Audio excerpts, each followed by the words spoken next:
Ayon nga sa isang source, ay mismong ang aktor na si Jericho Rosales na ang nagsabi sa kaibigan na gusto na nga daw niyang pakasalan ang girlfriend na si Janine Gutierrez. Sinabi nga daw mismo ng aktor na handa na nga siya ulit magpakasal. Dahil nga sa dati na itong may asawa at naayos naman ng legal ang kanilang paghihiwalay.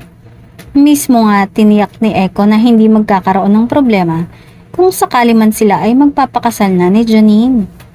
Hindi naman lingid sa kaalaman ng marami na halos matagal na din namang magkarelasyon itong dalawa. At kailan nga lang nalaman ng publiko ang kanilang relasyon. Si Janine naman ay handa na din magpakasal at hindi naman na din siya bumabata at nasa tamang edad na din.